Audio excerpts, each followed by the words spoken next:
Another beautiful day.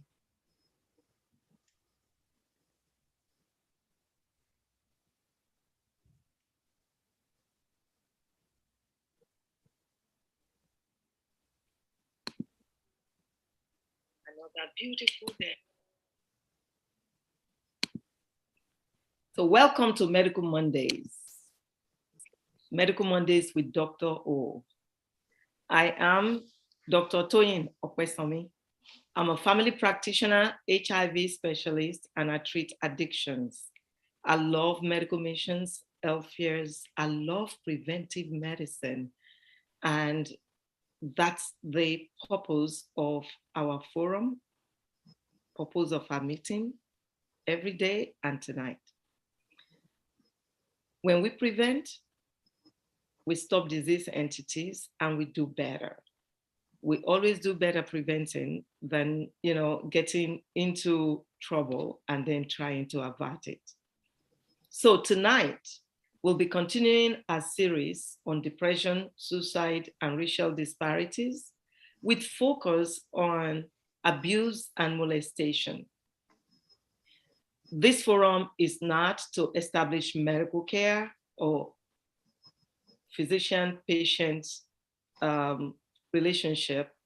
It is a forum to disseminate information and to empower each other. So tonight, I'm going to start with our very own Dr. Nelson Aluya. I'll let him introduce himself as all our panelists will, and we're in for a treat tonight. But before I introduce Dr. Aluya, it's interesting that today I saw something. A precious patient walked into my clinic with this t-shirt. And I just wanted to share, based on what we did last week, talking about sexual orientation. Have you ever seen a t-shirt like this? Heterosexual pride. So stay tuned because we're in for a treat tonight. Dr. Aluya, over to you. Well, good evening, everybody. I hope you all can hear me. It's a pleasure to be here once again. I'm a physician. I call myself a medical advocate, an assistant professor of medicine, trained in medicine and pediatrics. And I've done quite a couple of things. Presently, the president of the Nigerian American Public Affairs Committee, that is NAPAC USA, which is the platform that identifies, supports, elevates, and mentor young or older Nigerian Americans who have the capacity and the trust to go into politics and policies. Because like we always say, political power and economic power is the yin yang of human existence. They go together. So if we as a people, Black people, want to be relevant in this country or anywhere else across the globe, then we have to begin to strategize to begin to own political and economic power as well. Right now, I recently just got appointed as the Chief Medical Officer for the Newark Community Health Centers here in Newark, New Jersey, which is a federal qualified health center, a pretty big space, and that's still, the office getting acclimatized to the new position and all that. So it's a pleasure to be here once again. Yeah, thank you. Big hats, big feet, big shoes. So I have to find ways to fill them all up. So thank you. So again, the issue of what we're talking about, the reason why we've come this far, because our community needs help. Like somebody said earlier this morning, that America is broken. It needs healing, and the healing is in pain right now. I mean, we all saw what happened over the weekend, shooting in was it Texas or somewhere on Friday, shooting in Buffalo, in New York, on Saturday, and then another shooting in church the other day on Sunday. So, and it's out of the frustration and the aches and pain that's going on in this country. And of course, like they say, when two elephants fight, the grass suffer. And unfortunately, we or people of African descent will become the grass. And because often enough, we don't have a say in some of the things that are happening. And we see what happened. We saw what happened with that young man who drove almost 3 hours to come to a black neighborhood and shoot up black people.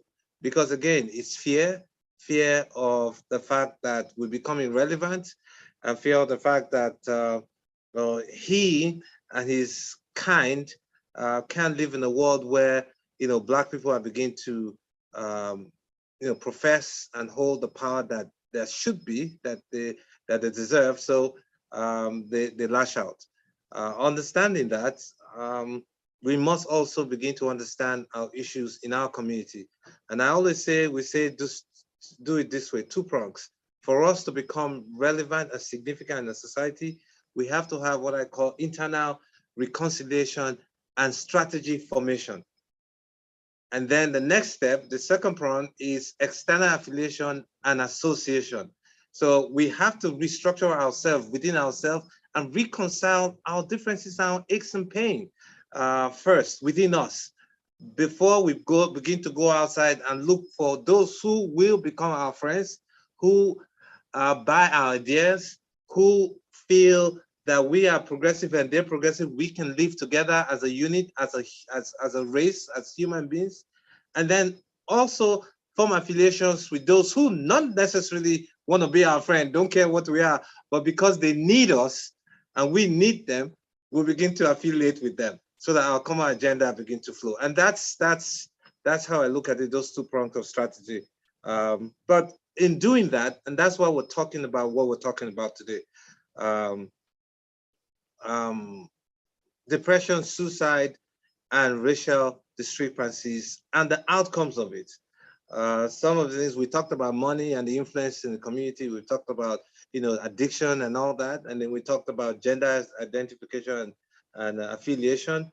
So today we're talking about abuse and molestation, because these things happen in our community. And sometimes, not just sometimes, a whole lot of times it's swept under the carpet to a point where we just don't pay attention to it because we feel it's embarrassing for anybody to come, talk about it, and embarrassing for the victim, and whether it's a male or female, and embarrassing for the family, embarrassing for the community, to a large extent, where we begin to suppress those who have been hurt the most out of molestation or abuse.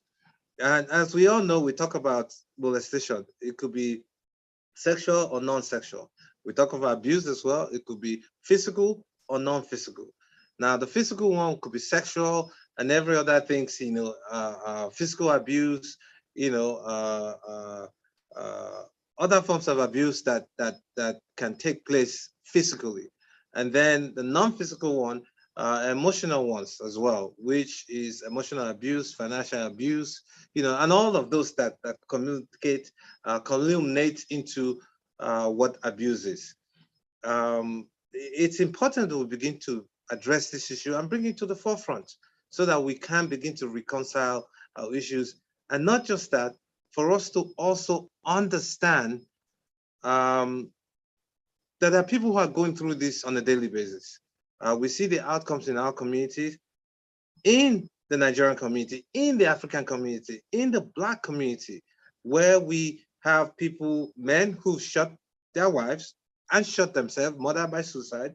We've had women who shot themselves or shot their husbands. We've had women who stabbed their husbands out of frustration or out of a cry out for abuse.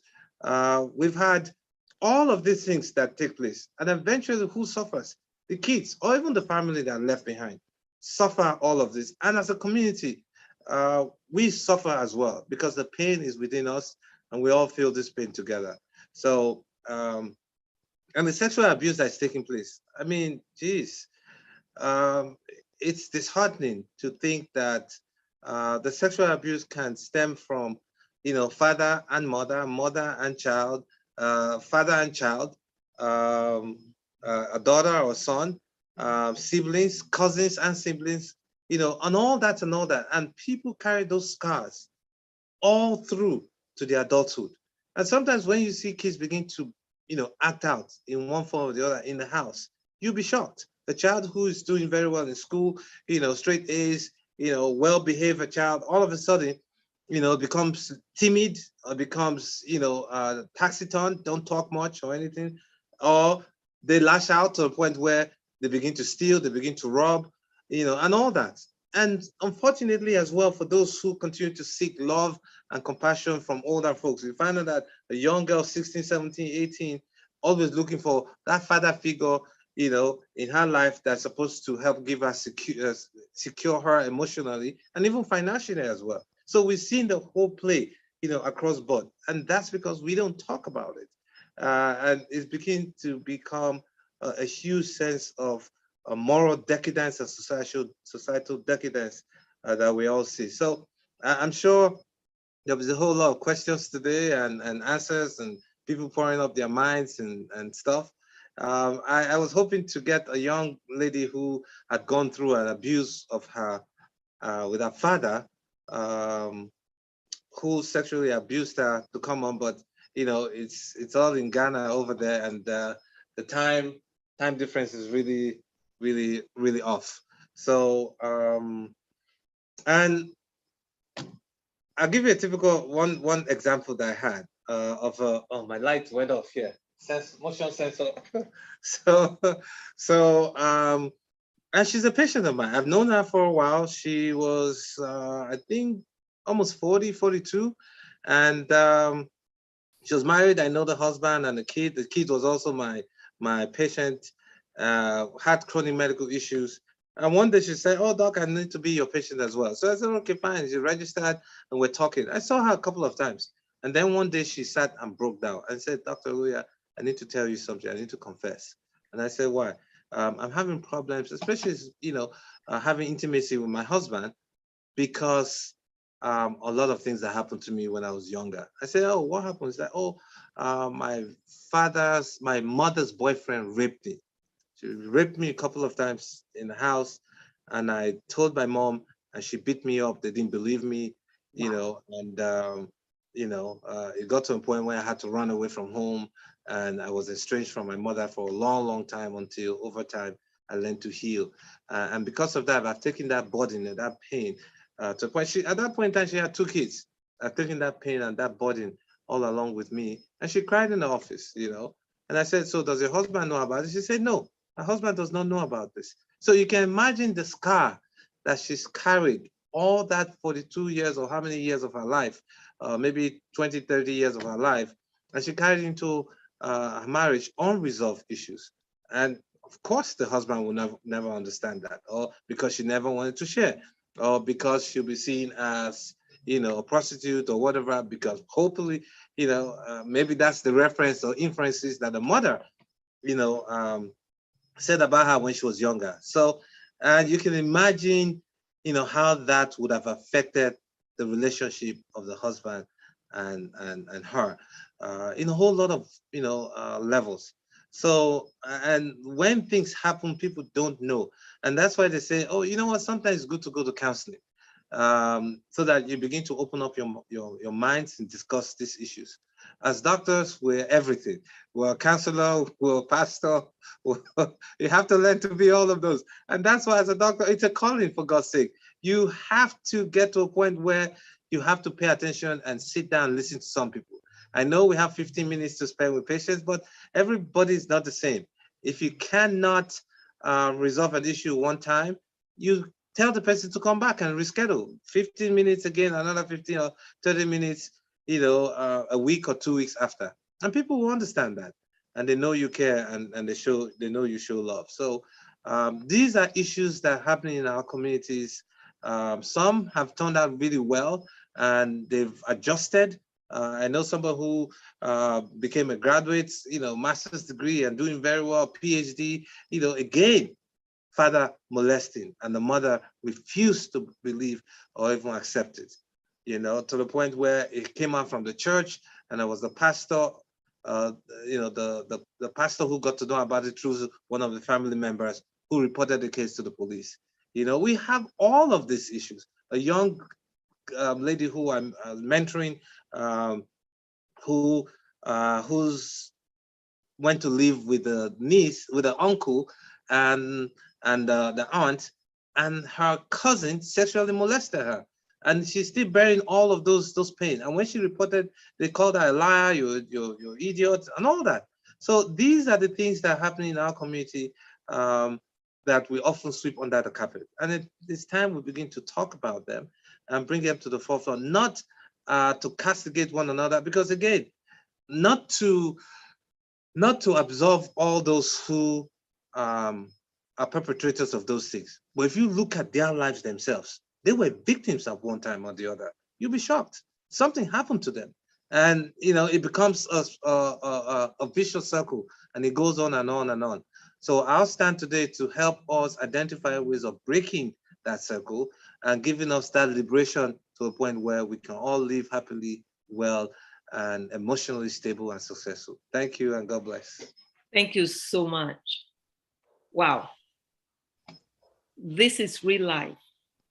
It does happen in our communities, and I've had my personal share, but guess what?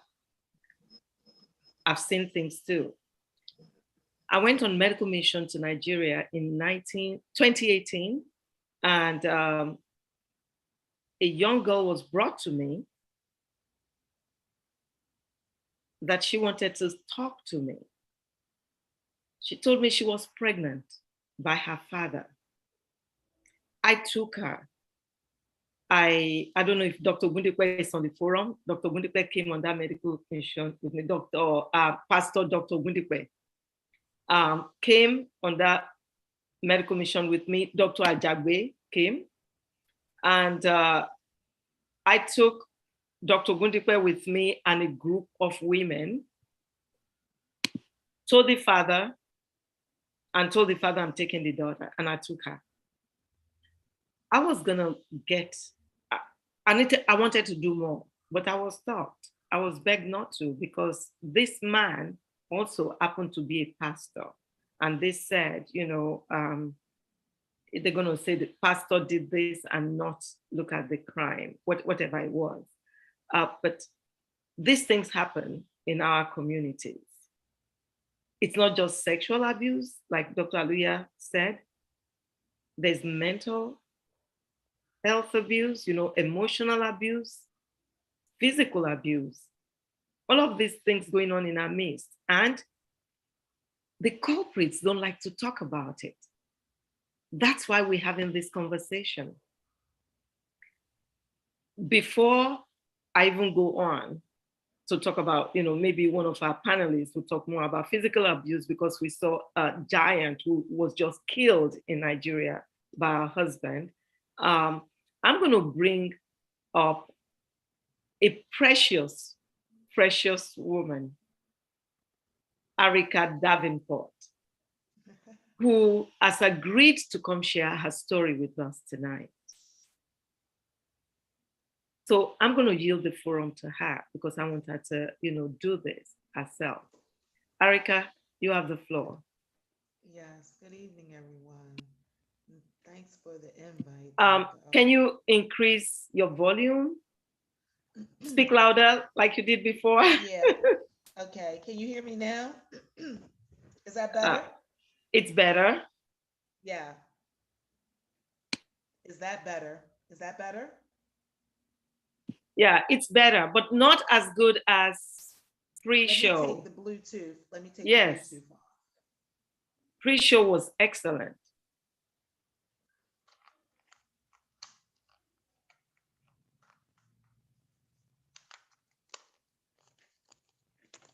Can you hear me now? Yes. Is that better? Yes. That's better? Yes, excellent. Oh, okay, great. Good evening, everyone, and thanks for inviting me, Dr. O. I greatly appreciate it. I am the person that Dr. Aluya spoke about. I was molested from 12 to 14 by an uncle. And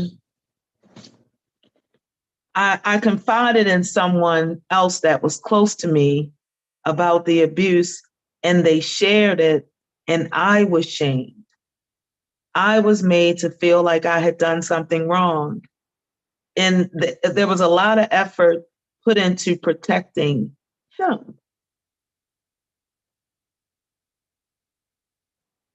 I didn't really understand all of that at 12, 13, 14 years old. But somewhere along the process, I developed a relationship with God, and I was able to forgive him. I spoke to Dr. O today about forgiveness, but that was a long road in between the abuse and forgiveness. I blamed myself for a long time because everyone made me feel like I had done something wrong to even admit that it had happened. And no one really addressed his behavior except my dad. When my dad found out, he was angered and he beat him up really bad. He was arrested and released. But it was a very difficult time, a lot of emotions and a lot of embarrassment. I felt for a long time that I had done something wrong. It had nothing to do with me. But again, that happened very later. And the resources not being there, because there was really no one that I knew to confide in outside of my auntie, who was very close to me. And she was the one who shared the secret. And I felt like it destroyed everything else. But it wasn't. It was just a revelation, some things that needed to change. And I believed also that he was a victim of abuse of some sort. He came from a large family. It was a bunch of them. And some of them suffer with mental health issues. So I just believe that some of his pain became mine. But the behavior was arrested here. I didn't carry it on and, put it on anyone else. But I did get the help, and it has impacted my life for sure. I was talking to Dr. O today. I said relationships with men are different, and I have trust issues, real trust issues, and it's because of the experience, But in time, all things in time. According to the will of God, everything will get better according to his will. Amen. Amen. Thank you so much. Of importance is the fact that you did tell me today what you said, that relationship with men with the opposite sex, which is your choice, your preference, is difficult. And you don't have any biological children yourself. This has impacted you in many ways than one can fathom. But you've come a long way, because now you're making a home. Yes. For the homeless. Yes. Tell us a little bit about that, please. What you're doing right now. I have started a residential treatment program, a 3.1 program for substance abuse, a SUD program for women. It's called Impactful Changes, LLC, and I'm impacting lives of women, one woman at a time. We're located on Saratoga, 2235 West Saratoga Street, and I'm having open house on May the 26th from 11 to 7. So if you're around, come in and see us. We welcome you. Fantastic. Fantastic. You have come a real long way. Yes. Because I know when we met. Yes. And I know where you are now. Yes. And I just praise God for what he has done in your life. Please yes. Put that in the chat box, in case somebody, can make it, so that they can come to support you. Yeah. So I'm going to, bring on our panelists. Pastor Attorney Onigbinde. Is he on? I saw him earlier. There he is. Welcome. Kindly introduce yourself before you start. Okay. I think you have introduced me. There's not much more to introduce myself about, other than I'm a pastor, I'm an attorney, I'm based in Maryland. I always say that I'm an attorney by vocation, but I'm a pastor by calling. And we have a church located in Ellicott City, Maryland.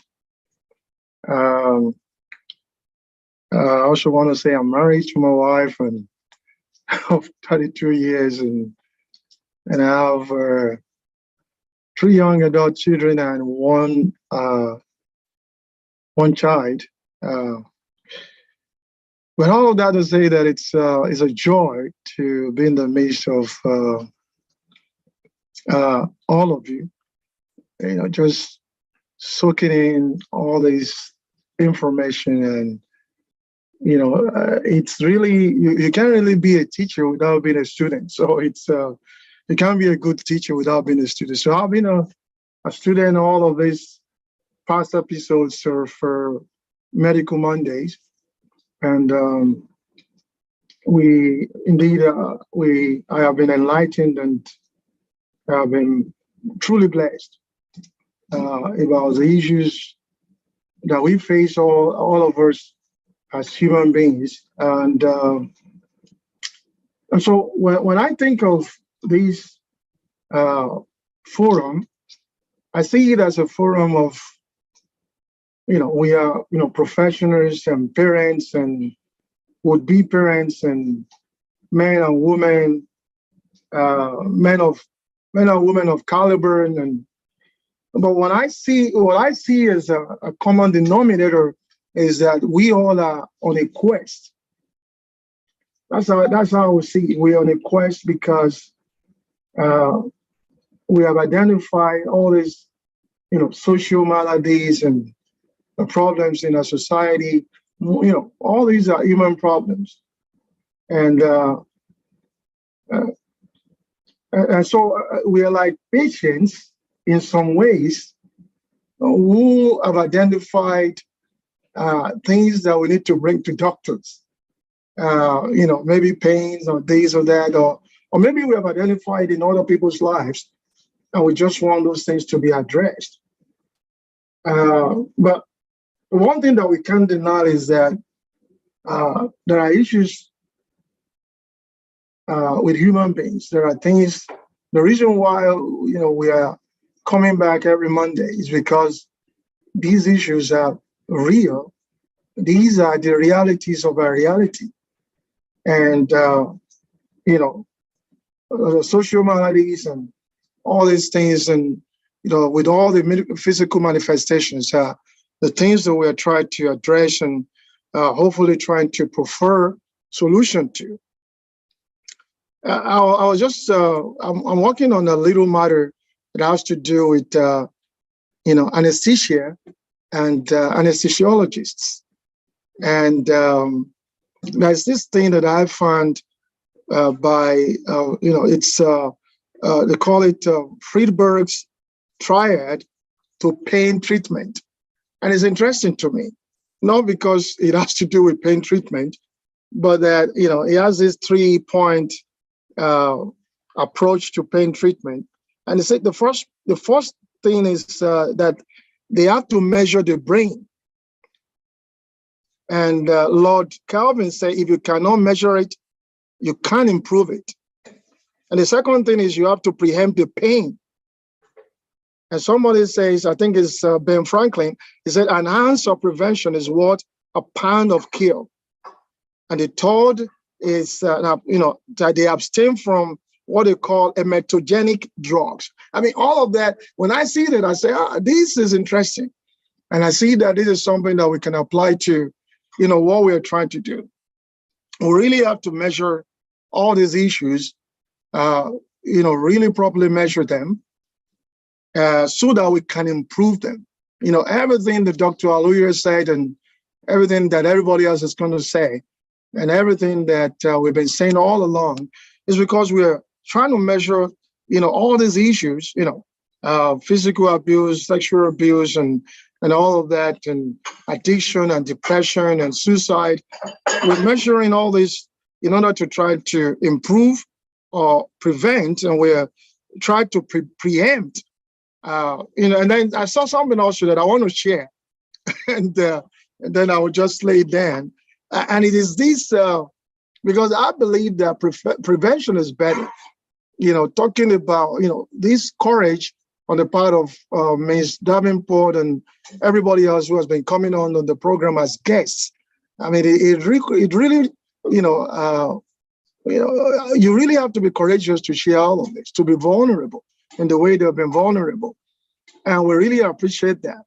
But, you know, there's a difference between people that you have to catch up, particularly when they are falling, and those that you're trying to prevent them from falling.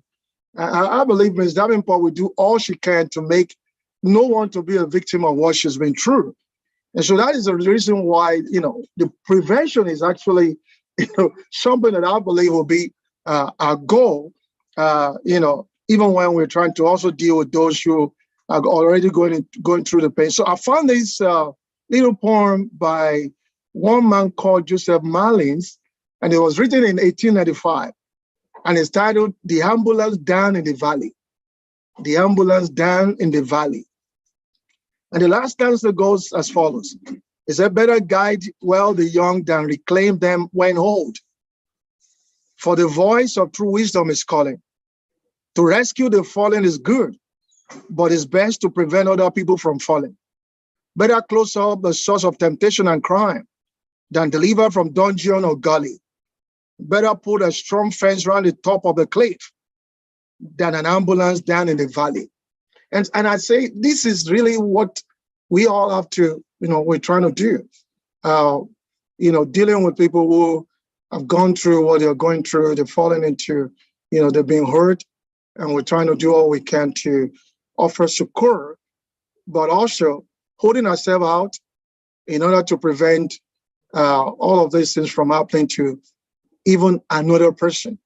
And I believe that is what we're trying to do. I just want to appreciate, you know, everyone who has been instrumental to this forum, and just want to applaud everyone who has been coming and lending their voice to all the social human maladies that we have been identifying and we're still going to identify. And I just want to thank you for having me. Thank you so much. Thank you so very much. God bless you. Prof. Ahmadu Baba-Singhri, kindly come on.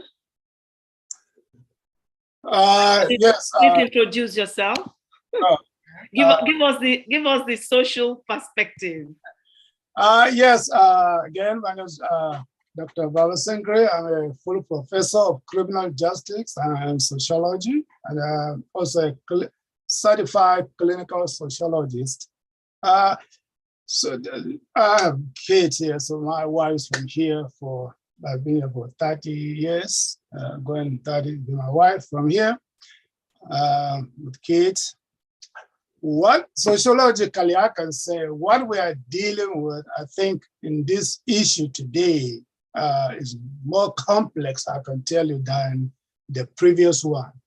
Because the previous one we were looking at more like whether people chose and other people abuse.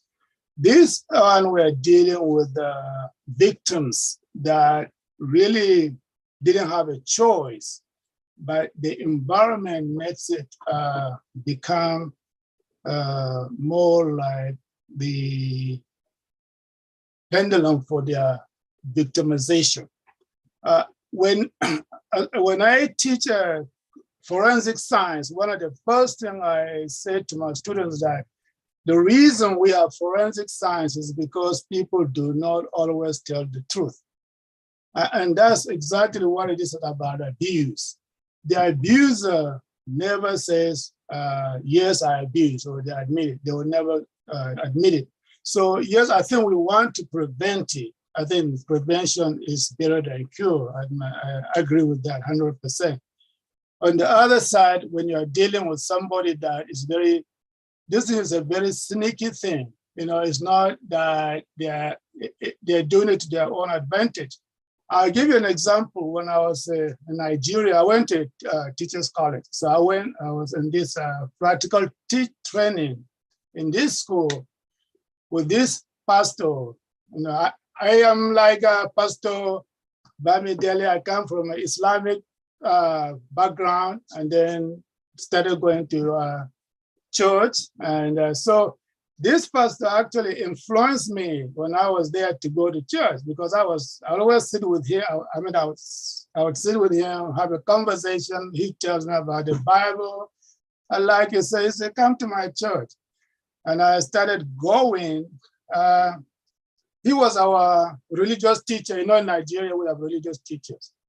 So then, Jesus Christ, one day, this young lady, I think she was in primary 6, and we had the father was going crazy, you know, went to the pastor, in fact, with a machete, trying to kill him, find out what is going on. Then actually talking to the students, we found out that this pastor was actually molesting this student. What he would do is he would send his wife away like a missionary work. And then he would get these young students to come and cook for him. You know, that's the way to do it in Nigeria. And so it was really sad. I mean, it was not one or two, but he messed with the wrong young student, girl. Anyway, to cut the story short, so he was automatically transferred to another village, I think about, let's say 10 miles away. And I think about a year later, you know, since sometimes, you know, years later we heard that he was marched to death on the Christmas Eve because he was messing with somebody's wife or something like that. So those are the things that I heard here.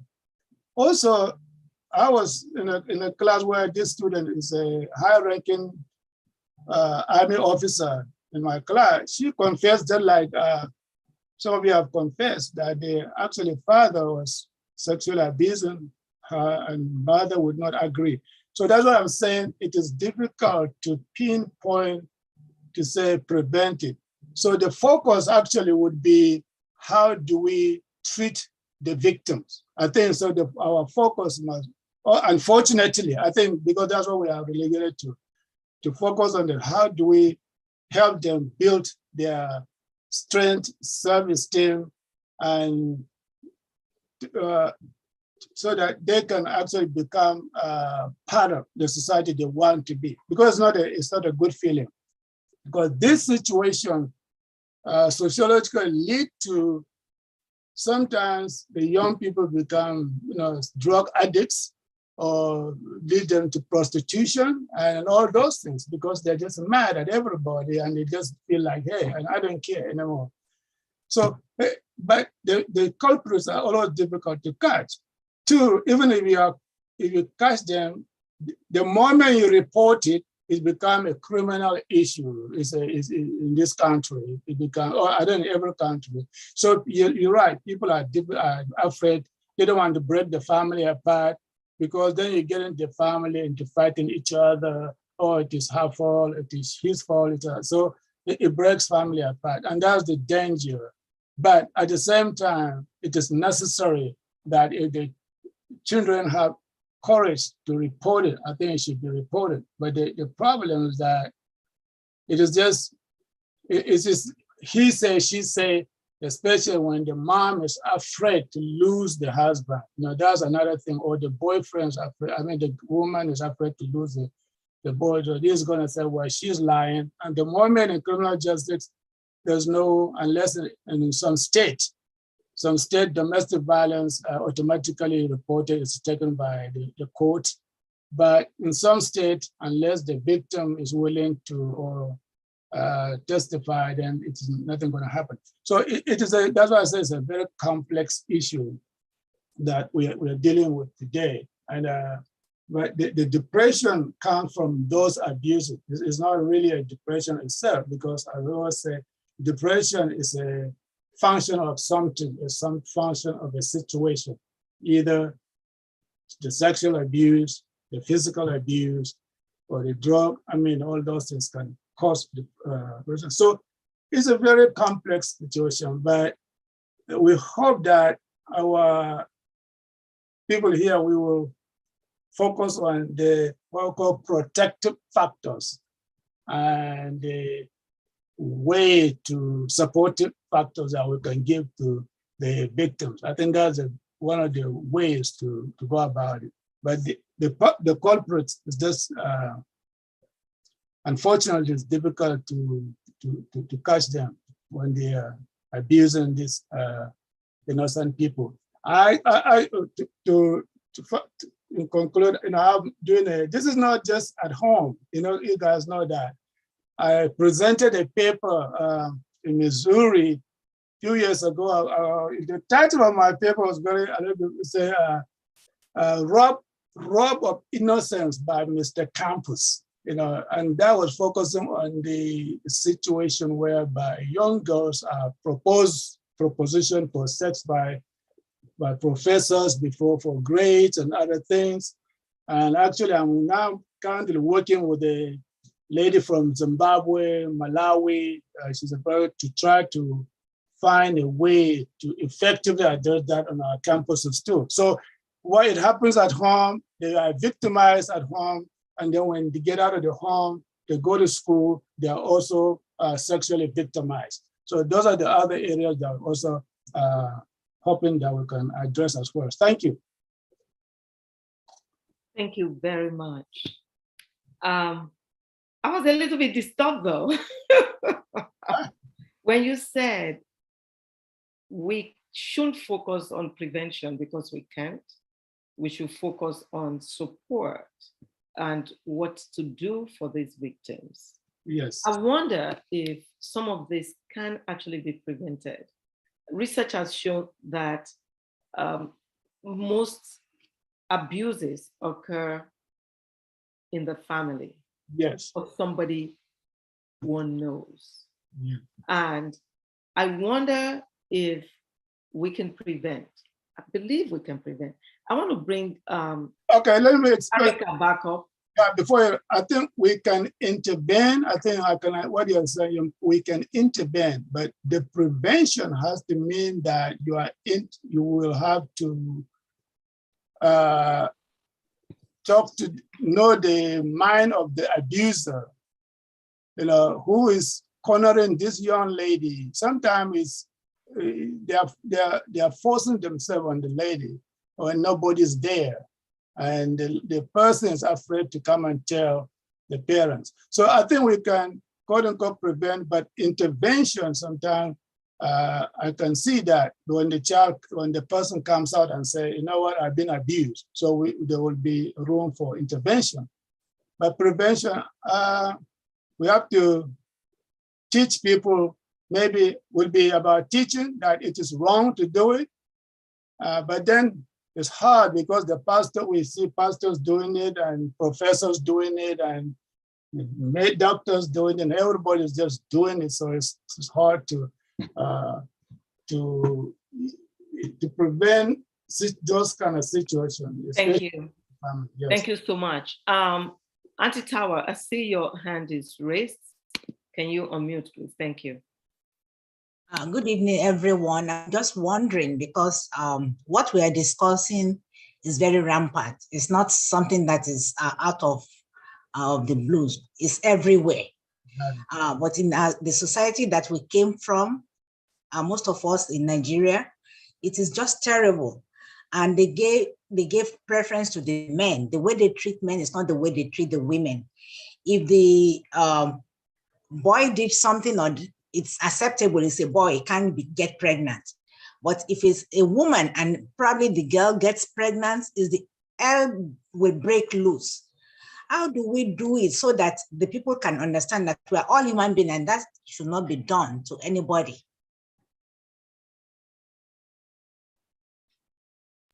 That's another question. I'm still trying to troubleshoot our first few ones. That is another question. How do we really protect, as Prof just said, protect the victim? Okay, I'm sure we'll get answers before this is over. Attorney Tinu Akinshola, go ahead. That's our favorite attorney. Unmute, please. You are still muted. Unmute. Ah, great. Okay, I'm sorry. Oh yeah, sorry. I just want to say hello to everyone on the call, and this is a very robust issue, and with a good set of experts on the panel. I thank you all for discussing this. The subject of domestic violence is a plague in our society, whether you want to say in the Western world or even in Africa or anywhere in the world. So by way of introduction, my name is Tinu Akinshola, and I was trained as a lawyer, like Pastor Onigbinde has said. I have a calling, even and a passion for ladies, for girls, for women, and for the society at large, because when you treat the women, the girls right, so goes the society. So what am I saying? I'm a gender justice advocate. I wear so many other hats, but that is my passion now, which introduced me or propelled me into starting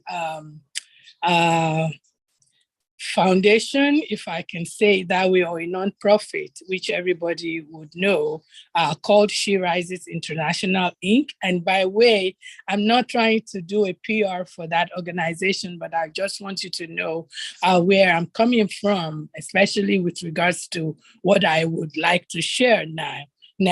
Having heard from few panelists, I just wanted to buttress. I'm not taking anything away from what you've said, but coming from the perspective of a legal person who has also been a domestic violence victims advocate, as well as a child advocate, a guardian ad litem on the part of a child who has been abused. So what do we call domestic violence? I believe Dr. Aluya tried to say and allude to that question. So, but I would also want you to know that domestic violence, regardless of the status of that abuser in the society, or even the financial status, or the age, or mental capacity, it always happens. So it cuts across. It's all about power and control. So, but it's mostly really, it's not just only that the men are the abusers, because many times when we talk about domestic violence, we tend to stereotype that men are the abusers. But sometimes women also are abusers. Of course, the statistics and the data that support men as the abusers are very on the increase versus the women who abuse men. And then there's also the child sexual abuse on that other end. But I know that I've heard people talk about the mental part as well as the physical part. And then somebody asked a question, how can you deter, or how can you tell if anyone is prone to abuse? There is no telling. In fact, I thank God for our beautiful sister, Arika Davenport. I wrote her name down. And first off, what actually I love about her reflection and her image is the t-shirts that she wore. And then when she started talking, I text in the chat that she is a victor. She is victorious and not a victim. And I thank God that she's channeling her victorious status even into helping other women. I myself, I was never abused in that sense, as in husband and wife domestic relations. But when we look outside, especially for some of us who came from Africa, Nigeria to be specific, Yoruba, I'm a Yoruba girl, but I know that abuse is broad and it's very complex. Sometimes it's not between husband and wife. Sometimes it's between mother-in-law and daughters-in-law. Sometimes it's also maybe sisters-in-law. So it's in facets. But what are we supposed to be looking for? Now, I want to ensure that we have caveats. Let's not make excuse for anybody for abusing. There is no excuse for battering anyone. No one deserves to be beaten. No one deserves to be shoved, to be punched, to be slapped, or to be pushed, or even to have any physical harm or threat of harm done to anybody, regardless, whether you're courting, you're dating, or whether you're in relationship, heterosexual or otherwise, because the world now is complex as we see it. So some people define marriage, as open, but in marriage that I know, and as a Christian, it's between a man and a woman. So, but I have to tell you that marriage also could be, of course, God intended marriage divinely, and it's a beautiful thing, but it could go ugly where you have domestic violence happening. So we need to educate our people. And who are our people? I'm talking in terms of the young ones, because even adults, our old people are doing it. And the pastors included. Pastor's wife can't say anything. So, and I said, domestic violence cuts across profession, status. So pastors do it. You'll be surprised, even corporate head of government and people who have this status in the society that you would never believe they are the abusers or perpetrators of abuse. So what do? We just need to start young, especially these days for our younger generation. We need to know, and we need to have them to look out for protective factors. And I know one of our people already alluded to that fact. What are these factors? When you are dating, before you say anything, nobody wants to, that boyfriend or girlfriend of yours is putting you down. He's saying, shush, be quiet. This is not women's stuff. This is for boys only, or this is for men's only. When you say stuff like that, that is emotional abuse right there. Or you're telling a lady, no, I don't want you to say anything, because whatever you say is not even anything anyway. You don't have anything in your head. Things like that. It's emotional. It will emotionally scar that individual. So when any one of our children, male or female, when you are dating and you have somebody say that to you or your daughter, quickly recuse yourself from that person, because the next stage is pushing, shoving, or slapping. We can't have that. So we will have, and for married people, we advise them, because when I was a domestic violence victim, I was also a residential director in a shelter. We would tell those people that come into the crisis center, we usually tell them to document, and ensure that your abuser do not see whatever you write down. Plan ahead.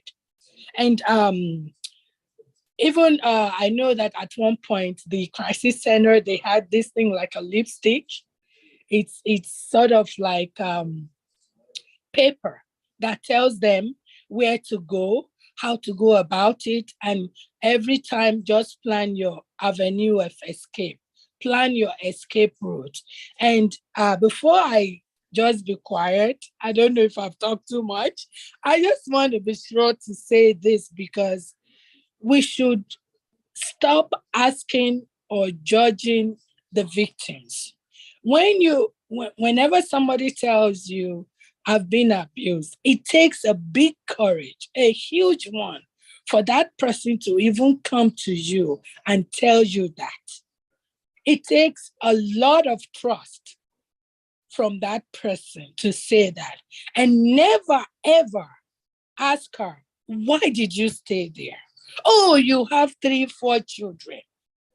So in the first child, why didn't you leave? No, departure is not easy, especially for women, especially for immigrants over here, because that's one of the emotional blackmail that the abusers will do. That woman that you're asking, why is she still there taking the abuse? She's planning in her head. She's not selfish. How about my children? Where will I take them? What will my people say? What would my pastor say? What would my friends in church say? She's thinking about so many things. So we need to encourage in order to help us to help them. Thank you. Thank you so much. Thank you for that robust contribution, because you didn't just identify the issues, you volunteered solutions. And that's where we're going to get tonight. We're going to go back to prevention. I'm not leaving that alone. I have ideas, because we know that in medicine, prevention is key. And we have suggestions on prevention, or I have ideas that I'd like to discuss. Thank you so much, Sesatino. God bless you. Yes. Please unmute. Miss Rosina, you have your hand raised. Yes. Hello. Hello. I'm sorry. I just don't have my face on because I was just invited and I was just trying to take a nap. Thank you so much, my sister. I really, really appreciate all that you're doing and then being able to outline the issues. But most of the time for me, anytime we're talking about abuse, stereotyping, racism, and everything, the big question here is the environment. I have an issue. If you want to go back to prevention, we always talk about socialization as the family as a primary source of socialization. And I always tell people that it is the environment that shapes us. So the person who is an abuser or the person that is a perpetrator, he had learned that behavior from the environment. So sometimes it is not the matter of the person is selfish and the person is like, the person doesn't care or somebody doesn't know how to love because he was trained not to love. She doesn't even understand what love is. And therefore, when such a person gets into marriage, you, the one that has gotten the opportunity to be loved by your family, sometimes think that that person should behave the same way that you are behaving. The truth is the environment in which the person was surrounded, the person was trained, has shaped the individual. So for us as educators or for us who want to look for solution, my biggest concern is we should begin taking the step from the environment. So if you are a mother, if you are a man and you want to get into a relationship, if you think that I have a daughter, then train the child the way to respect. Put that training in that child so that when that child grows up, she will not abuse another person's child. So we are all involved when it comes to domestic violence. We are all involved. If we want it to work, let us begin to change the environment. If we don't change the environment, we will talk about this, and the 10 years to come, we will continue to talk about domestic violence, and we'll talk about all the indicators. So my little contribution is that let us go back to the roots. Let us begin to start from the environment. And if we're able to work within the environment, shape people's behavior, within the environment, then the individual will show love. And so for me, before I will step down, I tell women is that whoever you are with, if you are with a man and you think that that man, you will not let that kind of man marry your daughter, then you're in a wrong relationship. Anytime you are in a relationship and you see that partner and you say, oh, I don't wish this my partner for my daughter or my son, please walk away. That means that you are in the wrong hands. You are in a wrong partner. You are with a wrong partner. If we're able to identify those indicators early, we will be able to avoid it. So for me, all I'm saying is that that's a good presentation, but please let's go back to the root cause and work within the environment so we can prevent it earlier than we get it to the higher level before we start scratching the surface. Thank you.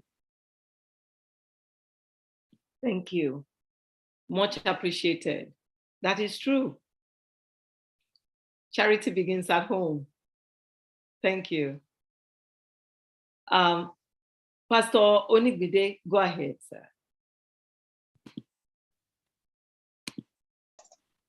Well, thank you very much, Dr. O. It's really, and I think the last speaker, said something that is really something that we have to make our focus. We have to identify the root. What is the root of this problem? But I want to say that the root is not the environment. The root is not the environment. Somebody said we have found the enemy, and that enemy is in us. The root of the problem is in us. And, that's why, when we're thinking about sexual abuse or physical abuse, all kind of abuse, the whole spectrum of it, we really have to understand that the root is in us. We all can be all of that. The reason why we have not been all of that is because, the relevance of the environment is just like, somebody has this opportunity, and that is why when we think about why people, who are sexually, abused, who abuse them, you realize that, and I agree with, Professor Baba, it's really hard to catch it, even why we don't want to say it's impossible. But the problem, the issue why it's really hard is that we're talking about people who you trust. So we have people that you really can't imagine that they can do that. I mean, how do you imagine that your dad can do that to you? Just come in the middle of the night to open the door and say, okay, well, let's do it. Or your uncle that, some people have been dropped with babysitters or somebody in the family to watch them. And the babysitter, or the person, because they trust this person, they drop them over there. So, but the real thing then is, we all have to then, look out and be vigilant. Something about if anyone raises an issue like that in the family, the first thing we do is not to shut it down, but to investigate it. Because sometimes we think, okay, there's no way that person can do it. He's your dad. He's my husband. There's no way he can do that to you. I've married him for 50 years. It doesn't matter. Oh, well, he can't do that to you as a good uncle. Well, maybe you need to think again. Or maybe he can't do that, he's a pastor. We have had people talk about pastors who do this and pastors who do that. And do you know what? We actually think pastors are, outside of a range of sin. And therefore, we don't think we can lay within their principle that they can speak. But look, the word of God says we are all sinners. And, and that is the reason why you don't want to trust the people. Don't trust people to the point that you don't think that they can do anything that they can. Because if they are human, it is possible that they can do. I usually tell the people in the church when I bring any little story about what, I've seen outside and all that. And I will end up telling them, listen, I'm not a news reporter. I'm not just sharing a scoop. I'm just telling you this is human, and this is spiritual, this is real. And I'm also telling you that I can also do it. And the reason why I've not done it is because the Spirit of God has been restraining me. And so, because look, there is that thing in us waiting, it is like a caged tiger waiting to be let out, and it will pounce on its victim. And so the real important thing then is we need to take heed to ourselves. We need to, when I see women, I don't see women alone. I've been a pastor now for more than 20 years because I've not done anything like that, but I still don't want to present an opportunity to the flesh. And so I was like, hey, Pastor, I want to see you about the service. I was like, well, you want to see me, if you're a woman, my wife will be there.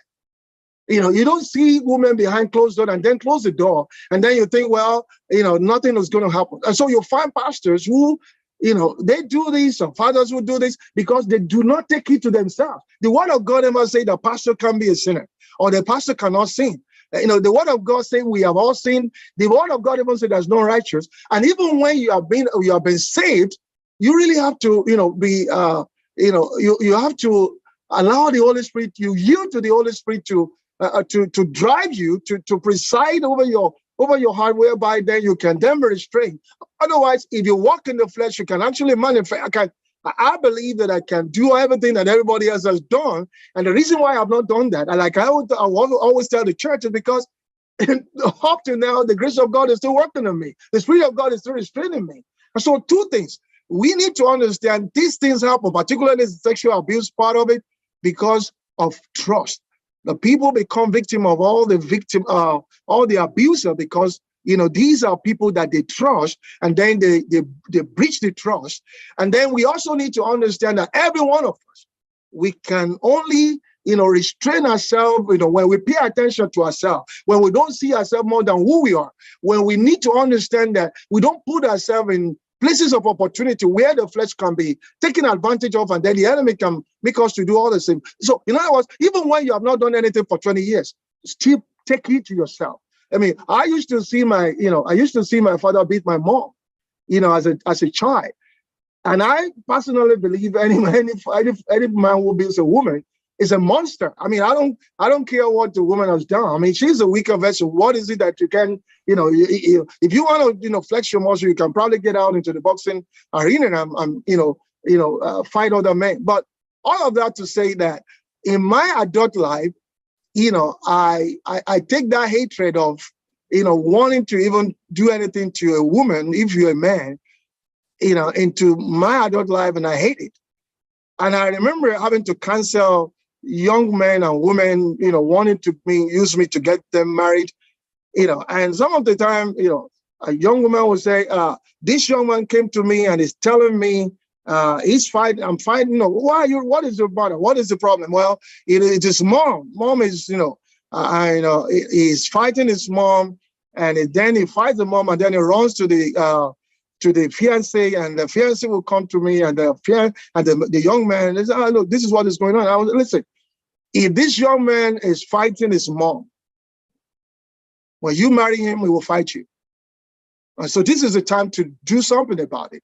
And so, in other words, we have to, nip everything that we can nip in the bud, even when, as soon as we see it. And we can't just, say, okay, well, it's impossible, it can't happen, and then we allow it to fester. And so we need to pay attention to, if anything is raised like that, we need to really know that it is serious, and we can't just sweep it under the carpet. Thank you so much. Thank you very much. I wanted to add one thing. I didn't want to interrupt you. A man who beats his wife is a coward. And he's also a monster. He's also a monster, but a coward too. So, I mean, it's just not acceptable. Thank you so much again for your contribution. Thank you. God bless you. I want to go back to the issue of prevention. There's nothing like somebody who has been there, done that. So I want to bring back our precious guests who, you guest for one day and then you become family. Okay, Ms. Arika Davenport. What do you think could have been done at that time that would have prevented that 2 years of abuse that you had to endure from your family member, family friend, whoever this person was, or your uncle, whoever it was? What do you think could have been done then that could have prevented it? You are muted. Yes. Thank you. I just believe that it was too much trust, too much isolation. It was too much personal time with him. He was always around. I just feel like somebody should have paid more attention to his behavior, how he did things. I could almost predict when the abuse would start. My family was they like to gather. I come from a large family, so on the weekends, everybody got together at my auntie's house. So it was all of them and the kids. And after they played pinochle, and I just don't think that the attention was really to the welfare of the children. And it was an opportunity for him to be a monster. I just wish that, and not placing blame or anything, because my mother worked and she was a single mother. My parents divorced early, and she did the best that she could. But I just wish there had been just a little bit more thought into the safety and the welfare, even in the midst of the family. I think that because it's family, it's almost overlooked that it could even be, that this wouldn't be happening. So it's not talked about.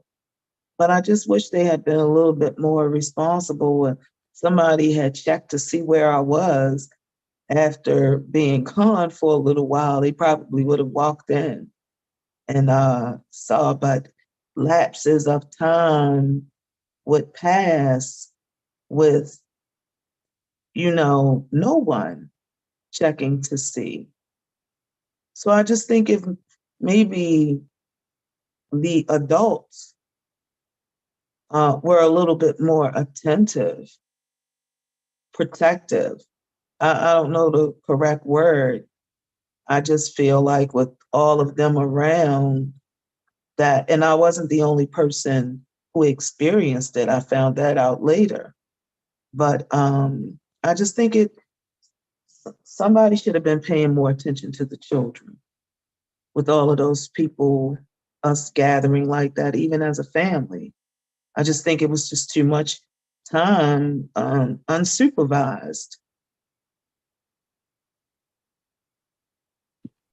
Thank you. So it comes down to family, foundation. You have a single mother who has to work, and the children have to be somewhere while they work. So I'm going to venture to say, it's important for young ones coming along to take cue. Like I think it was Sister Tinubu talked about, you see a young man or a young woman when you're still dating, you're talking and they're saying, shh, shh, or whatever, you should know that abuse is going to follow. Mm-hmm. By the young man or young woman later, and maybe, to not continue such relationship, to see cues and run. But once you are in it, I want to encourage people who are at that stage now to stay in the relationship and get counseling if you have to. Make your marriage work. For the children, the ones who suffer the most in divorce is the children. You have something to say? I agree. You agree? I'm just agreeing. Okay. It's the children. And giving children both parents is important. The father has an important role to play as well as the mother in a child's life. And, you know, there's a saying that destroy the family and you'll destroy a race. I think the challenge in Black communities, our community, is the family structure. Whoever or whatever has worked so efficiently to destroy the family structure in the Black community has destroyed the race. But we can build back. Our mothers, our grandmothers back home in Africa don't always have a great marriage or great relationship, no. But they make it work because of us. I'm not saying you should stay in an abusive relationship. I'll be the first to come pack your stuff and take you out if a man is touching you. Look, if a man raises his hand at you, I'll be the first to do that. You must leave that environment. But you get help so that the children also can get help. You don't stay in a relationship. That's not what I'm talking about, please. Don't get me wrong. I understand. Abuse is not acceptable, but you've got to seek help. There is help. There is help in counseling. There are programs now that would help. Arika Davenport has started a program. She has started already to help women. There is help, even for men who are abused. We can prevent some of this. Environment, though, like Sister Rosina said, is very important. Yes, some of these behaviors are learned, but who do you know that has learned that behavior and is exhibiting it that you need to intervene? We don't know. They do it so secretly. You know, even when I examine children, I tell them when I have to, when I examine children, I have to look at the private part to see that things are developing well and stuff like that.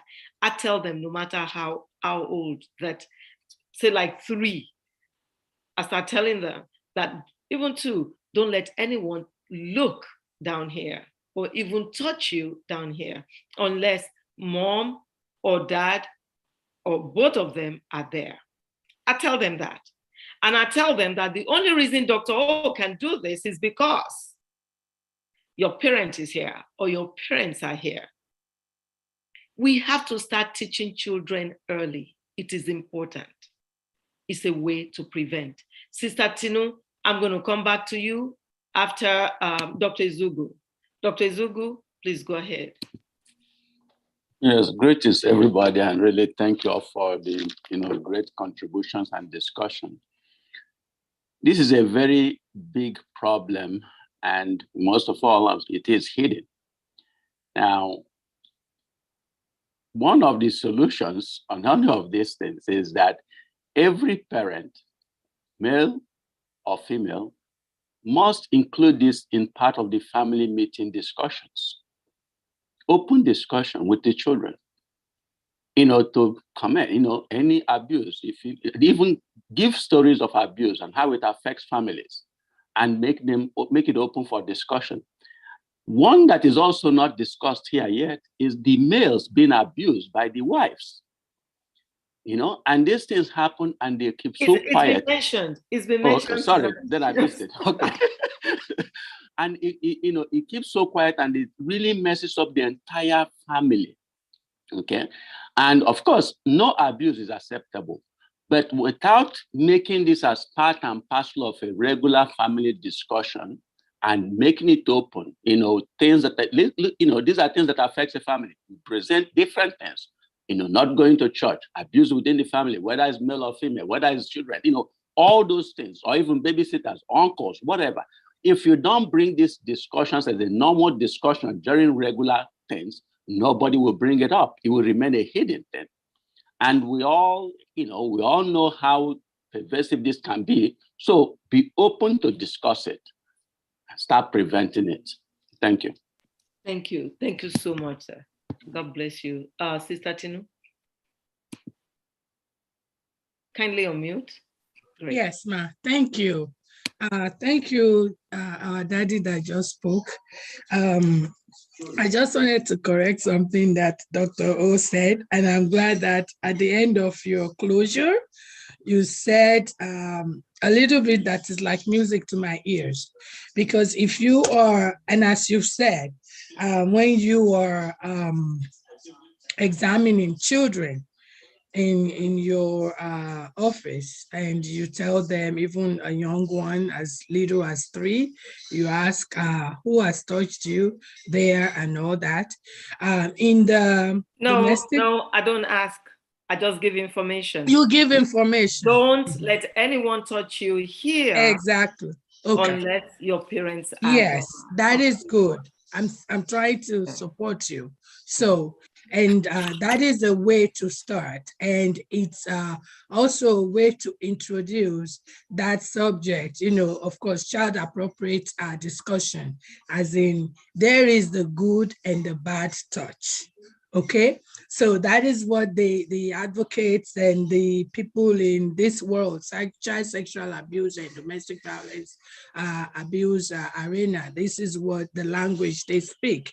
And there is the good touch, there is the bad touch. Who touch you in a good way, who touch you in a bad way? If does even sometimes mom or dad, so that is one thing. Now, I was like that when you said something about, of course, we all love a relationship where you can have the father and the mother together. You know me and you know my home, and by the grace of God, I've been married 28 years. It's not for lack of any rift, but the good thing is, by God's grace, there is no domestic violence involved, okay? So, but in a situation where you have domestic violence going on in a family, be it husband beating on the wife or wife beating on the husband, yes, it's always ugly for a man to open his mouth to say, yeah, oh, me man, no me, I'm sorry, I'm speaking Yoruba. Oh, my wife just beats up on me and all that. Because for me, because I'm very sensitive and highly charged, even my husband always stay away from me when I say, oh yeah, I'm calling 911, even though we're just gisting, in jest. And I always say, oh, no means no. Anybody in that world know that phrase, no means no. So touching me or trying to be sexual or something, but why am I rambling? I'm rambling because I want to go on to I want to address the issue of staying in marriage at all costs. We can't stay in marriage at all costs. We should not. I didn't say that though. Doctor, you didn't say that, but we heard it. That is how I can see Auntie Tawa to support me, because that's how we heard it. Okay, so not to stay in an abusive relationship. Don't even cover anybody's ugliness. Speak out. And this is, when I started counseling, I didn't realize I was counseling. I'm an ordained deacon in a church, and I just find myself always talking to women. Okay, so that was how I started my own counseling session, not even having any organized agency or organization. So, but I always tell them, because this is what I do myself. My mother would never know if I am having any issues with my husband. I would not tell my siblings, and I encourage us to do the same thing. Don't tell people that would not necessarily tell you the truth all the time, and don't about your spouse, and don't tell people that will be necessarily really biased. when you tell them anything about your spouse, because they will always come to your defense. It's only a few or minute number of people that will do otherwise. Exception is usually a small percentage. And so that is what I tell them. Have a spiritual mother, father, people that their relationship with their spouses are not as volatile. Because when you stay in a volatile relationship, the result will be murder. So that which you are trying to protect the children will be scarred for life when their dad or their mother end up killing the other parent for life. So, and we've known about the issue, the case of Minister Sinak, the singer, Nigerian singer. Her husband is a minister or a pastor. She was always quiet. She begged all her children not to tell anyone what was going on in the house, because please, I'm taking care of my children. The only person who takes care of the children is that one who has not died. If you're still alive, you will take care of your children. There will be a period that you need to be separated, one from the other, not divorce. I never advocate divorce. This is why I, as a lawyer, even early in my practice, I never advocate for divorce. When people come to me and say, we are getting a divorce, they end up being counseled and they say, okay, yeah, we are coming back together. And I know that my life is not in going to court for divorce. So, and I'm saying this just to encourage us. A brief period of separation will be a good thing. And then for them to review, get counseling, each one work on the other, that will be a good thing to do, as opposed to saying, stay in the relationship and all that, because the reverse could be worse. And of course, I told you about my organization. We adopted a shelter recently here in Montgomery County, domestic violence shelter. All of you doctors, I know I'll be calling you every once in a while for counseling and all these things, So please, let's help eradicate this ugliness in our society. Thank you.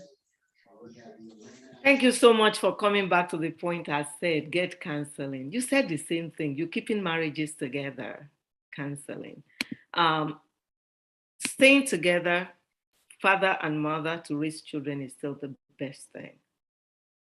But in a healthy way.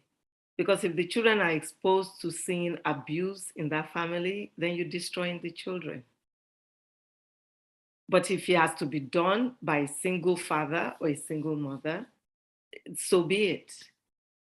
Then it will be done, and then you need to get help. The help of, trusted people. Again, who are the trusted people? You think you trust somebody and they may be the abuser. It's a difficult subject. Of all the times we've been dialoguing on this platform, this one hit me like a bullet. Pastor Onigbinde, your hand is raised. You can unmute. Yeah. Thank you, Dr. Hall. When you have been through, the things that we are talking about in a real way, through your, pastoral life and all that, it's just coming to you. And, but one thing that I have, actually been a little confounded about is the phenomenon of women staying in abusive relationship. And I've seen a few of that. One of it led to the husband being jailed and being deported, eventually die in Nigeria. But this is a couple that we've come to know since we were in Nigeria together. And then we came here, and then all of that began to manifest, and we were all, surprised. What is? We never thought this is going on, and only to be told by the woman now this started all the way back in Nigeria. Oh, nobody noticed, and she said something that I will never forget. He said, "Who will believe me?" I mean, he's a pastor, everybody's respecting him. Who will believe me? And so because she thought no one would believe her, she stayed in all of that in Nigeria, the first 10 years of their marriage. And then they came here another 10 years or so, and it didn't end well. And so I don't know, because I'm not a woman, and thank God this is not something that I have but I've seen it. And something about not letting it be done, because the enemy loves the dark room. The enemy is like a photographer. They want to, he knows that when he wants to watch the picture, he needs a dark room. And so I think there's something about, and I want everybody to pitch in about this, particularly those who know women who have gone through this, and maybe if you're a woman and you've been in this for a period of time, what is it that makes women to stay, and to cover up an abusive relationship instead of opening up and making everybody to know that this guy is doing this, or maybe this man or this woman is doing it, so that, because I believe that when people get to talk about it, it will probably, reduce the strength of it. Because I know one thing that I've realized is that people who are abusing actually have this, strange self-respect, a strange self-respect that they don't want people to know what they're doing. And that is the more reason why they have to be exposed. And the people who are in the position to expose them, what I'm saying is that more often than not, they don't want to. And, all kind of reason, nobody believe me. If they know that this is doing, they will take away, they will deordain him, and, he will lose his ministry, this and that. But he always don't end well. And so I just want people to probably help us tonight, particularly to talk about why do women, or maybe men too, stay in abusive marriages or stay in abusive relationships, to the point that they don't want anybody to know about why, what this other person is doing, because they believe that, it's going to affect their, their reputation or something. Thank you so much. Yeah, thank you. I can answer a little bit of that, maybe. Family. When family is saying, somebody that is very important, like your mother, saying, you cannot marry two husbands. You're too young. Oh my gosh, no, you're going to stay in this. We're just going to work it out. Not having a recourse, not knowing where to turn. Reaching out to even friends that are not there at that time. That's part of the reason why we're having this forum. So that maybe, perchance, there are people on the platform who are going through this, they can reach out and we'll take care of it. We'll provide the resources and make sure they're safe the best we can. Get the help that is needed, and it will be done discreetly. But many don't have that. They don't have anywhere to go to. Finances, they may be relying on this abuser for sustenance. They can't do it alone. The list goes on. But what I want everybody to realize tonight, if there's anyone on this platform or anyone who will see this later, please reach out. Reach out on Medical Mondays, mm.with.dr.o@gmail.com. mm.with.dr.o@gmail.com, because there is help. Financial and all of that. They just need to know how to tap into it. Like I said, this one is a tough one. Dr. Oduyebo said, I don't know if Dr. Aluya is able to take this question, says, how do you place corporal punishment as consequences for unacceptable behaviors in Africa? Would you class this a form of physical abuse from the adults of our years? Dr. Aluya, actually, Dr. Duyebo, you should be answering this yourself. This is your territory, so please kindly unmute and answer your question, sir. Thank you. Good evening, everybody. Good evening. It is not something that is attractive to the recipient of an abuse, and on no account should anyone justify putting their hands on anybody when we talk about physical abuse, regardless of what it is that could have caused the situation for anyone to be so angry as to go physical. It is about one's ability to manage anger is one of the basic things that lead to that.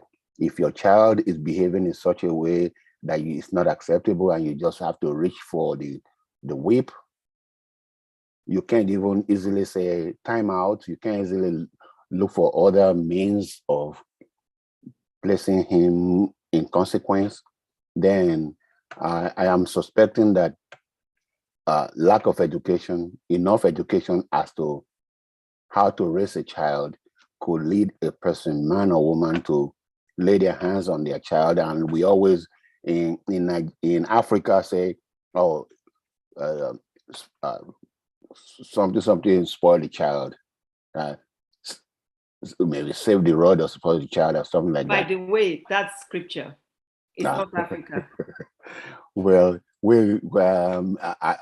my experience and background is that ADHD was whooped out of my life. There was no medication that saved me from being an ADHD person. It was a serious whooping. Unfortunately, I turned out to be good. Now, I'm not justifying that people should beat their kid. In fact, the more you look in the American culture that we have grown in, the more you will learn that physical punishment, corporal punishment is not even acceptable. So I actually went into a second question quickly, which said something about emotional abuse as being conditioning. And when people are in a relationship and they tend to be secretive about their relationship, about the things that they are enduring in the relationship, you are protecting the abuser. The abused is the one that is, the recipient of an abuse is the one that is actually suffering silently. I'm sorry that I'm drifting into my second question so that I don't have to be called back again. The conditional, there's a conditioning piece to emotional abuse for real. And that is that, oh, he will change. Oh, my mom says you cannot leave the marriage. Or, oh, the status in the society. Oh, he's a pastor. Oh, he's a politician. We cannot expose him. All of those things are things that we endure, and it messes up emotionally. The recipient of the abuse continues to hide the seriousness or the pervasiveness of the abuse to the extent that some have led into losing their lives if they don't leave early enough, or keep saying, oh, he will change. Abusers, chronic abusers don't change. In fact, abusers become chronic when they see that they're getting away with it. So education is key to stopping this type of things when the class of abuse that I am referring to. I guess others can chip into all of this. Thank you. Thank you very much, Dr. Duyebo. Much appreciated. And congratulations again on your licensing. Thank you. Congrats. So Sister Christina Ojo said, from what she has seen, it's shameful for women who have maybe created their lives around another person. Abusers can make it so you have no other options. Then the abuser can gaslight a woman so they think they are causing their abuse. Just a small observation. That's a huge observation. I just learned about gaslighting. If you don't know what it is, it's somebody accusing you of actually what they do. And they make it look so real that you actually start believing it. It's crazy, freaky crazy. I know the lawyers on the platform are laughing. I see Pastor Onigbinde laughing. You know, that I just learned what gaslighting is. Yes, that's another reason. This is huge, what Sister Ojo said, why women stay in that relationship. I've had discussions with people where, you know, I've seen where they actually start protecting their abusers. It takes counseling, and it takes God Almighty to help them see that they don't need to be in that situation and it's not their fault and they need to be removed from it. It takes that. Sister Tinu, go ahead. Please unmute. I'm so sorry. I keep coming back. I'm sorry. Don't be sorry. You're good. You're good. Okay. Thank you. Every time our experts talk, they just touch a nerve. Yeah, it's so true that abusers usually will gaslight the victim. And that means that they turn the table around, you know, making you, the victim, think you are the one that is with the problem, while actually it is them who have that problem. So the victim, usually and prevalently women, they have this low self-esteem. In fact, for men too, they have that low self-esteem, and that is what keeps them away, you know, that shame, that humiliation. You don't want anyone to know out there what you're going through, and so you want to cover it. Like Dr. O rightly said, you are actually protecting the perpetrator because you know that, oh my gosh, if anyone should know, or if things get out of hands, oh yeah, this man maybe eventually could get locked up, and you are thinking, I don't have the economy, you know, the finances, the wherewithal to help myself. Where will the children go? Where will I go?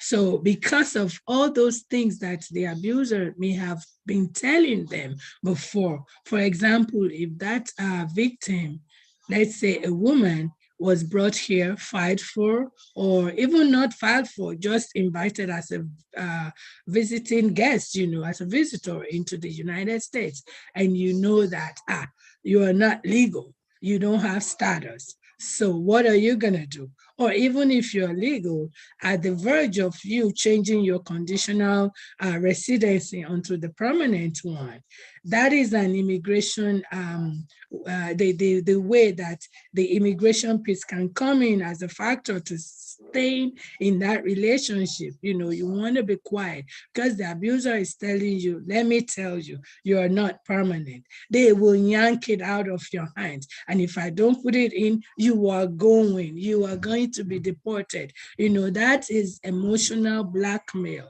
They do that, or even the finances. Now talk about, because I know we've explored a lot of the other things, but I want to bring us back home to the children's piece. The corporal punishment. Of course, there is no way, no how in the world that a spouse have to give corporal punishment onto the other spouse. You are not parent-child. You don't have parent-child relationship. You are spouses. You're supposed to be equal. Yes, we're supposed to be respectful of the authority. The head of the household, according to the Christian faith, is the man. But the man is supposed to be loving the woman just like Christ loves us and give his body to us. So when you love someone, you would never hit on him or her. You would never actually cause any bodily harm to that person. And this is how I counsel people and tell them, try to pinch yourself or try to poke a little needle on your own body and see how it feels. If it's good, then do it to your wife or husband. But if it is not, then that means you love yourself. So when two comes to become one, you are not supposed to be causing bodily harm to that other person that you've called your spouse. Now bring it back to children. Where we came from or where I came from, oh my gosh, I was one of the children that was always getting beaten. Not for anything, I aced my classes and all that, but because stubbornness, when parents or my grandparents, my grandmother raised me, and my dad and uncles and aunties. So when they say, oh, well, come and help me go buy something, maybe that place is far, or maybe I'm still sleeping, or maybe I just don't want to do that thing. I don't want to run that errand. So you are in for it. Anything you do, you will be beaten. So, but here, and then we say,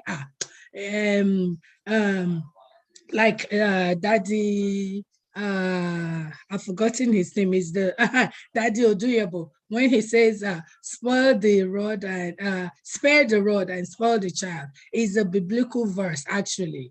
Yeah, it is corporal punishment, but it is not in the way that we use it in this day, anywhere in the world.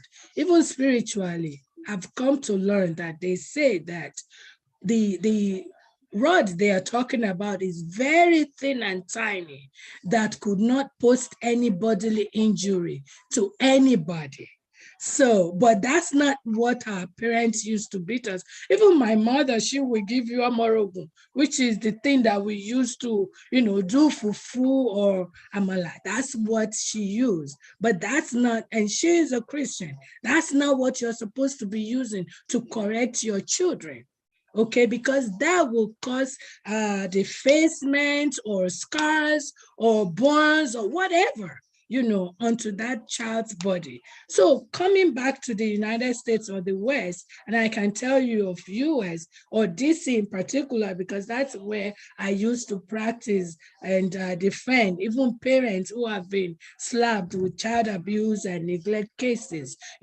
These parents, what in the DC code, in the DC law for children, they're not saying don't discipline your children.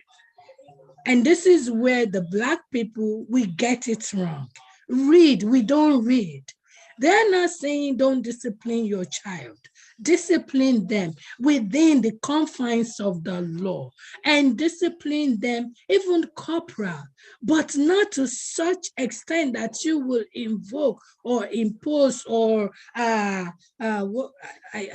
can't think of this word coming out of my mouth.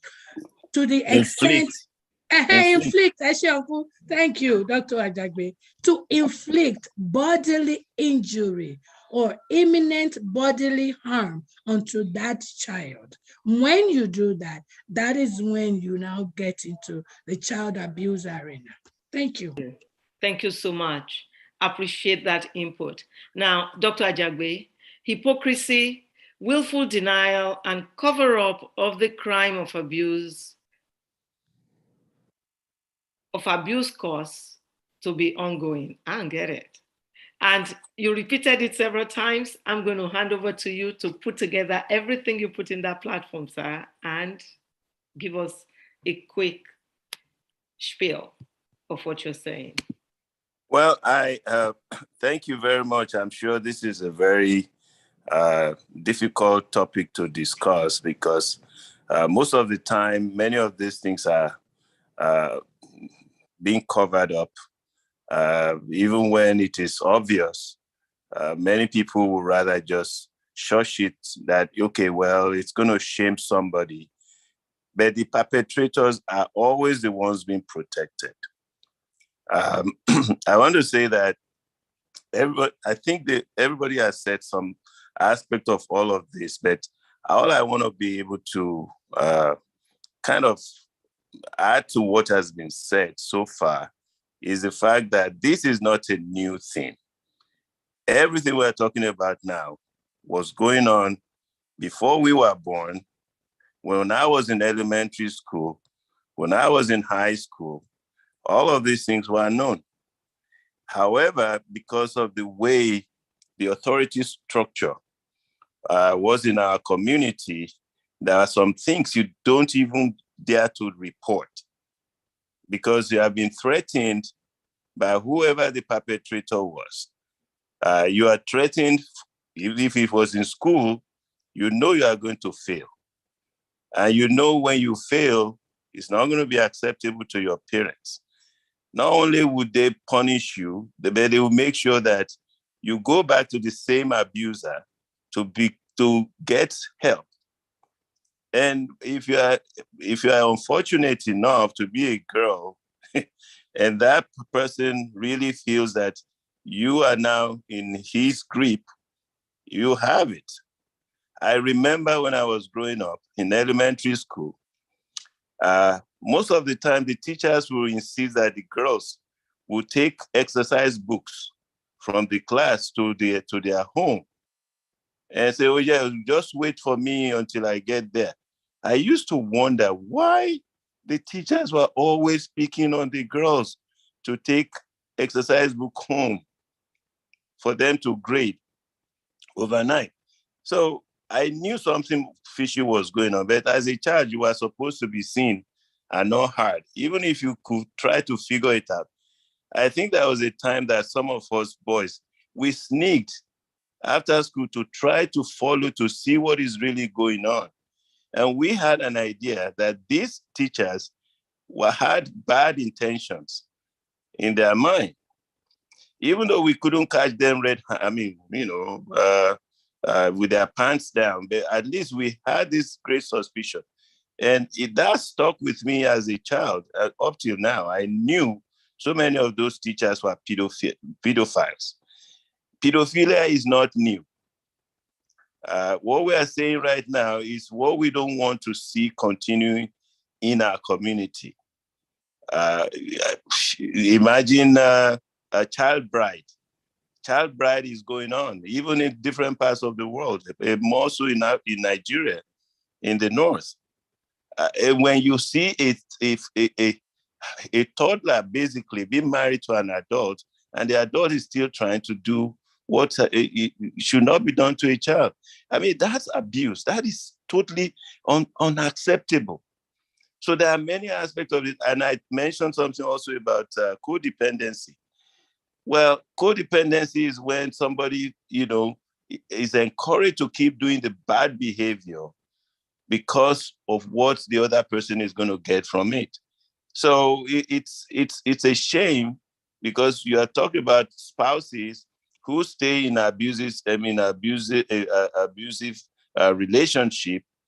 Yes, they will stay there because they don't want other people to know exactly what they are going through, either because of shame and because they feel important by enabling those people in whatever they are doing. They don't know they are really being aiding and abetting in all that is going on that is dysfunctional. So these are all the things that we may be observing but not really paying too much attention to. Yes, they can be prevented, but how can we truly prevent it? In a situation, in communities where all the authorities are given to teachers in school, well, if the parents are not involved in the upbringing of their children in school, their children will suffer and they will come back home to tell you. Most of the time, the parents will even be the ones to chastise the children for telling on their teacher. And if that is going on and they grow up to be marriable adults, they carry such scars into the relationship. Well, I believe that everybody is, all the experts are saying stuff on how to prevent, on how to manage, or how to counsel. Well, all of these things, we just have to decide. One of the things I believe that should be decided is parents. Maybe it's only me, maybe there are other people. Before I got married, what I had in mind was, if I wanted only 3 children, And there are 6 billion people in the world. Why should I say that I'm too busy to take care of only 3 children for God while I'm chasing around everybody, other people to help? No, I made that decision before I even got married, that when I got married, I'm not going to relegate the raising up of my children to my in-laws, to my mother, to a housemaid, to a nanny, to all of this. I said, if it's only 3, if I'm going to have 6, I have to make sure that I'm going to take care of the 6. And I'm very grateful to God that I was able to do that. I did not take my children to daycares or to anywhere. I took them to work. I took them from work to their preschool to be taught at that age, because I wanted to be sure I was there for them during lunch. I will only leave when it's time for their siesta or their nap time in school. Some parents probably have done the same thing, but that was the only way I could ensure that my children were not exposed to undue risk and danger when they were so vulnerable. When they got to high school, I mean, they could fend for themselves. By the time they get to colleges, they were already adults. So it was all fine. I believe I'm enjoying the benefit of that kind of relationship right now, because it's okay.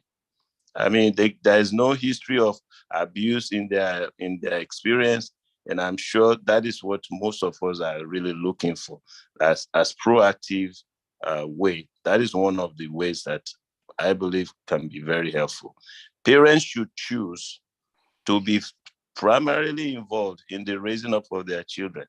Don't push the responsibility on somebody else. If you do, you don't know who the persons are. I mean, because even if you do the background checks, some people are under the radar. They are not discovered until there is an offense that is actually being reported and is documented in their records. Other than that, everyone should be a suspect. You just be careful. Who do you allow your children to stay with? Thank you. Thank you very much. It's a blessing that you could do that, but not 99% of parents cannot leave their jobs to go stay in a daycare, or their jobs permit them to take their children to school, or to work rather, with them. So for those parents who cannot take their children to work, because the job would not even permit them to do that, we have to find a way where the children can be safe. There's the issue of foster parents. It's not the child's fault if a child has to be put with foster parents. They didn't make that choice. They were put in that situation. What if the foster parent is the abuser? Yes. So it's a blessing that we are accorded certain privileges. But I'm wanting us to look at, the broad society, what actually is prevailing, and not, what the challenges that people have that we can, discuss and find solutions to. I will come back to, if there's anyone going through any sort of abuse or situations that we've discussed tonight, please reach out, because there's help. I'm going to call on Pastor Mrs. Fawole to maybe help conclude this. Well, good evening, everyone. It's really been a blessed evening, and I pray that as we all gather here, we're learning from one another. Our children, our society will be better for it. And that is my prayer.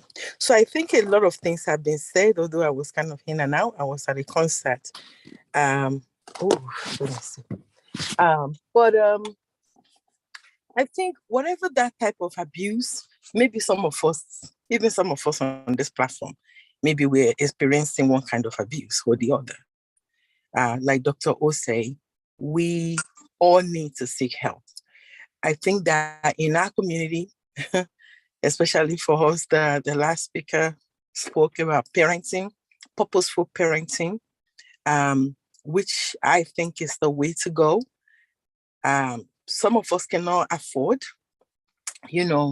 the style or the strategy that was just explained to us, but I'm sure there is something that each and every one of us can do in terms of parenting our children to prevent them from abuse.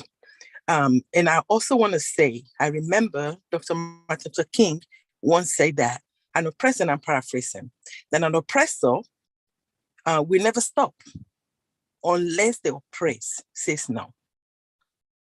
Like I said, it's not a direct quote, it's a paraphrase.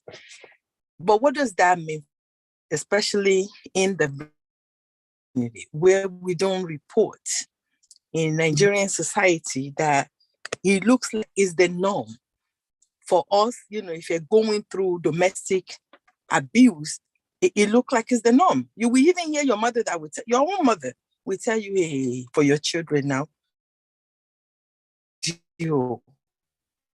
and so that's your mother, and she loved God. But because she took the abuse, so she expects you to take it. So now for us as parents, it's something that we also have to, all of us have to rethink, especially those of us that have grown up children. Please let us teach them. Let us teach them that abuse is not the way to go. Our younger girls and boys, let us teach them that no one is allowed to touch their bodies in a way that is, is not comfortable, in a way that they don't like. Let us teach them that, because some of our girls and boys, because some boys they abuse too. Some of them go through this, they don't even know that they're being abused because it's the norm. So I think in that society, it's important that we actually teach our children to know, the love for themselves, the love for their bodies.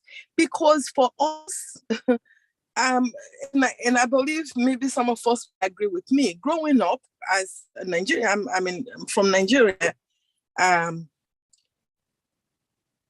if a woman have a boy, if you have a girl, you just have a child, you have a girl, then they turn around and say, oh, next time might be a boy.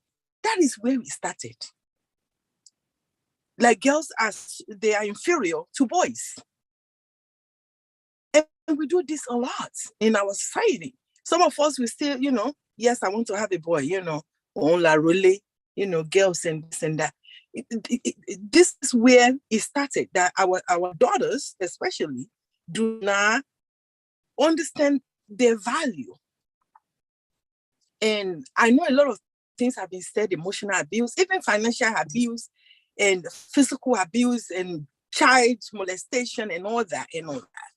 But if you teach our children, which comes down to the parenting, to teach our children who they are, what are their values, and to hold on to it. And to teach them not to cover up an abuser. And that goes for including myself, not to cover an abuse, because even the sin of the bystander is as evil as the sin of the oppressor. For us to see it and overlook it. In our churches, it's something that we should find a way that people can, even if it's going to be anonymously, even if it's going to, discreetly, of course it cannot be anonymous, but discreetly, that we can give them a venue, if you're going through any form of abuse, financial abuse. So now what am I saying? Education is very important. We have to educate ourselves. We have to educate our children. We have to educate people in our circles, in our churches, in our gatherings, in every opportunity that we have. Let's educate one another about what are your rights? What are abuse? Because some of us don't know. And then after there are so many numbers. There are so many places where we can reach out. Thank God, America. There's a lot of places where we can reach out to get help. in a way that does not even, for some of us that might be afraid, maybe because of financial burdens or challenges, or maybe immigration status, that, oh my God, if I do this, then how do I do this and that?